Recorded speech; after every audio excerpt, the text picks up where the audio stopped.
ہمارے سامنے کرونا کا ایک چیلنج درپیش ہے، اس کو شکست دینے کے لیے، نپٹنے کے لیے، بچاؤ کے لیے حفاظتی تدابیر اختیار کرنے کے لیے جہاں میڈیا کے ذریعے پاکستان بھر کے ہر سوچ، ہر مکتبہ فکر کے افراد کا تعاون درکار ہے، اس کے ساتھ ساتھ جو سب سے اہم رول ہے وہ اس بابرکت مہینے میں مساجد کے اندر بیٹھے امام، خطیب اور مؤذن کا ہے۔ وزیر اعظم پاکستان نے صدر پاکستان کی ریکمنڈیشن پہ جو 20 نکاتی اعلامیہ جس کو انڈورس کیا، مجھے اس حوالے سے، اس کے عمل درآمد کے حوالے سے اگرچہ کہ تحفظات ہیں، لیکن ان دی لارجر اسپرٹ علماء حضرات اور اس اعلامیے پہ دستخط کرنے والے وہ تمام مذہبی رہنما جنہوں نے اس کی ذمہ داری اٹھائی ہے، مجھے ان کی قائدانہ صلاحیتوں پر اعتماد ہے اور مجھے یقین ہے کہ وہ علماء حضرات اور ان کے قائدین جنہوں نے یہ ذمہ داری اپنے کندھوں پہ لیتے ہوئے اس اعلامیے کے اندر جو 20 نکاتی کمٹمنٹ اس قوم سے کی ہے، حکومت سے نہیں، یہ اس قوم سے کمٹمنٹ ہے کہ ہم مساجد کو کرونا کے پھیلاؤ کا ذریعہ نہیں بننے دیں گے۔ عوام کی نظریں میڈیا کی آنکھ کے ذریعے نہ صرف ان مذہبی رہنماؤں پر ہیں بلکہ دیہات، قصبے اور شہر کی سطح پہ ان تمام علماء کا کرونا سے بچاؤ اور حفاظتی تدابیر کے حوالے سے جو رول اور ذمہ داری ہے وہ انتہائی اہم ہو گئی ہے، کیونکہ حکومت نے پہلی دفعہ پاکستان کی تاریخ میں علماء، مشائخ اور مذہبی رہنماؤں کو کرونا سے بچاؤ اور حفاظتی تدابیر کے حوالے سے ایک ہراول دستے کے طور پہ چنا ہے، اور کل کے صدر پاکستان کے خط کی روشنی میں جس میں انہوں نے کچھ اپنے تحفظات کا اظہار کیا ہے، میں امید کرتی ہوں کہ تمام لیڈرشپ جو ہر مسجد کو دیکھ رہی ہے، اس کی قیادت کر رہی ہے یا اوورآل سپروائز کر رہی ہے، وہ اپنے اپنے رول کو اور زیادہ مؤثر بنائیں، اور جہاں کہیں جان بوجھ کے نہیں، میں کہتی دانستہ غیر دانستہ کوئی کمی بیشی آئیڈینٹیفائی ہو رہی ہے تو اس کو فی الفور درست کیا جائے، اور منوعاً اس 20 نکاتی اعلامیے پہ عمل درآمد کو یقینی بنا کے قوم کے اندر جو اس وقت پریشانی ہے، اضطراب ہے، اور خصوصاً ڈاکٹر حضرات جو مسلسل اپنے تحفظات کا اظہار کر رہے ہیں، ان کی داررسی کی جائے اور ان کو یہ اپنے عمل سے ثابت کیا جائے کہ مساجد اللہ کا وہ گھر ہے جہاں ہم توبہ طائب استغفار کے ساتھ ساتھ اس وبا سے نجات اور چھٹکارے کے لیے دعاؤں کا سہارا لے کے پروردگار سے رجوع کر رہے ہیں، اور واحد وہی پروردگار کی آلمائٹی طاقت ہے جو اس وبا سے نجات دلانے کے لیے ہمارے لیے نجات دہندہ بن سکتی ہے۔ میں یہاں ڈاکٹر حضرات جو اس وقت جس بے چینی اور اضطراب کا اظہار کر رہے ہیں، ایک ڈاکٹر ہوتے ہوئے ان سے اپیل کرنا چاہتی ہوں کہ ہمیں آپ پہ فخر ہے، آپ اس جنگ کے اندر ہمارے سب سے اہم سپاہی اور فوجی ہیں، اور کرونا کے خلاف جو جنگ ہے اور جہاد ہے، یہ سب سے پہلے ڈاکٹرز، طبی عملے اور پیرامیڈکس کی مدد سے ہی ہم نے لڑنی اور جیتنی ہے، اور آپ ہمارا وہ مؤثر ہتھیار ہو جس کو آسن انداز سے حکومت استعمال کرتے ہوئے اس مشکل محاذ پہ نبرد آزما ہے۔ ہمیں جہاں آپ کی جانوں کی حفاظت کو یقینی بنانا ہے، اس کے ساتھ ساتھ آپ کے لیے ایک کنڈیوسیو انوائرمنٹ پیدا کرنا ہے۔ آپ کی کوارنٹین کے اندر، آئسولیشن وارڈز کے اندر، آئی سی یوز کے اندر، ایمرجنسیز کے اندر، جہاں جہاں بھی خدمات ہیں جو آپ سر انجام دے رہے ہیں، ہم اسے قدر کی نگاہ سے دیکھتے ہیں، اور ہمیں آپ کی ریکمنڈیشنز جو ہیں صوبائی حکومتوں کی مدد سے اس کو کس طرح سے ہاسپیٹلز کے اندر اور مختلف شہروں کے اندر پالیسی امپلیمنٹیشن کے طور پہ ہم لاگو کر سکتے ہیں، اس پہ تمام صوبائی حکومتیں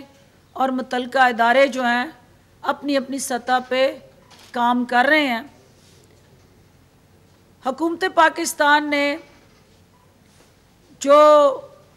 سمارٹ لاک ڈاؤن کا فیصلہ کیا ہے، جس کے تحت ٹریک،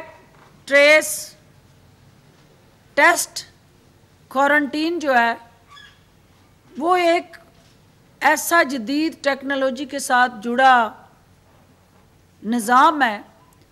جس سے عوام کو خوف سے بچانا ہے، اور بجائے اس کے کہ ہم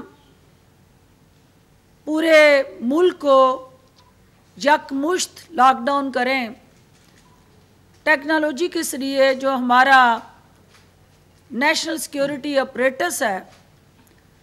اس کے ذریعے اور منسٹری انفارمیشن اینڈ ٹیکنالوجی کے ذریعے یہ یقینی بنایا گیا ہے کہ ہم جو سسپیکٹڈ کیسز ہیں ان کو ٹارگٹ کر کے، ٹریس کر کے ان کی ٹیسٹنگ کریں، اور جو پازیٹیو ہے اس کو کوارنٹائن کریں، تاکہ جدید ٹیکنالوجی کی مدد سے جب ہم اسپاٹ لوکیشن پہ جائیں گے اور کلسٹرز کے ذریعے جہاں ہم سمجھتے ہیں کہ سسپیکٹڈ کیسز زیادہ ہیں، اور اسی کلسٹر کو لاک ڈاؤن کیا جائے، اور باقی علاقہ، باقی شہر، باقی جو آپ کا محلہ یا قصبہ ہے یا صوبہ ہے اس کو اس اذیت سے بچایا جائے۔ تو یہ ایک سمارٹ لاک ڈاؤن سیالکوٹ اور باقی ملک کے حصوں میں تو لاگو ہے ہی، لیکن اس کے ساتھ ساتھ ہمیں جو آج آپ کے ذریعے باور کرانے کی ضرورت ہے میڈیا کے ذریعے، کہ ہمارے ڈاکٹرز جو ریزرویشن شو کر رہے تھے کہ فل لاک ڈاؤن کی طرف جائیں، آپ کو دیکھنا ہے کہ آپ کا رمضان کا مہینہ ہمیشہ ایک تو سوشلائزیشن، مساجد اور خریداری کے حوالے سے باقی مہینوں میں سب سے زیادہ رش گین کرتا رہا ہے۔ آپ نے لوگوں کی زندگیوں کو تحفظ دینے کے لیے روزمرہ کے جو امور ہیں ان کی انجام دہی کے لیے کچھ SOPs اور پرائورٹیز سیٹ کی ہیں۔ حکومت پاکستان وزیر اعظم کی قیادت میں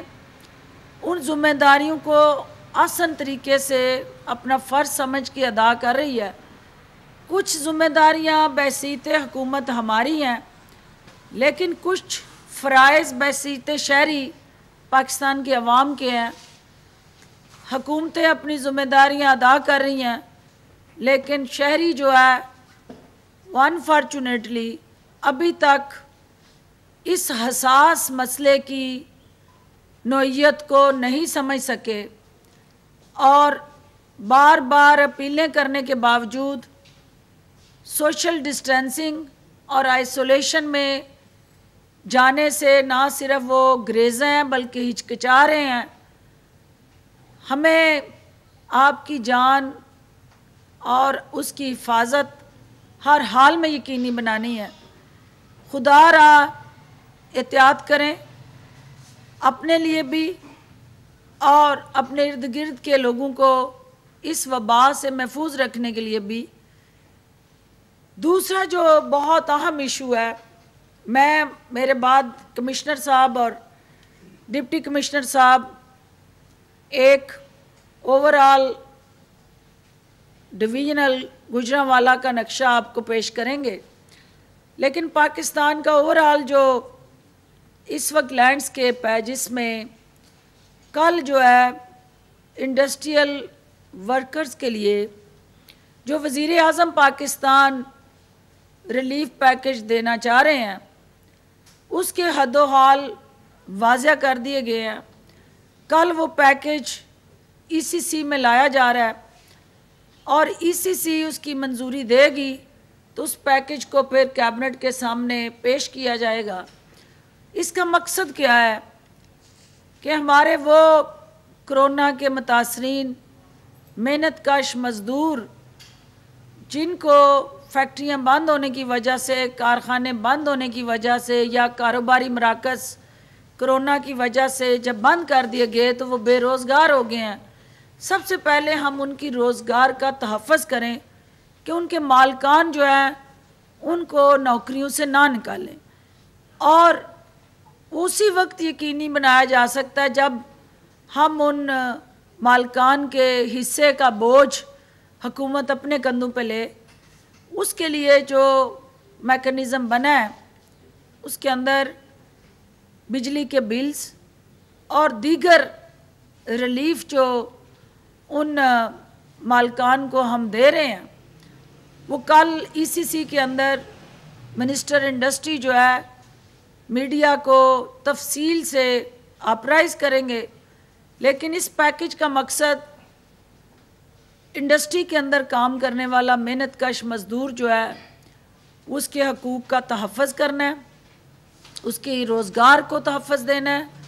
اور اس وقت پریشانی کے مشکل کے لمحات میں اس کو سرپرستی دینا ہے۔ آج صبح ایک لیڈر آف دی اپوزیشن نے بیان داغا ہے، اس وقت کرونا سے جو ہم جنگ لڑ رہے ہیں، بار بار وزیر اعظم اس عزم کو دہرا رہے ہیں کہ کرونا کے ایشو پہ ہم نے سیاست نہیں کرنی، اور اس وبا سے ہم نے یکجہتی سے، قومی یکسوئی سے اور قومی ہم آہنگی سے نپٹنا ہے۔ لیکن بدقسمتی سے فراغت کا شکار لیڈر آف دی اپوزیشن جو سیاسی طور پہ بھی آئسولیشن کا شکار ہیں، اور ان حالات میں بھی وہ سیلف کوارنٹین ہوئے، سیاسی محاذ پہ اپنے آپ کو زندہ رکھنے کے لیے کوئی نہ کوئی اپنی توپ سے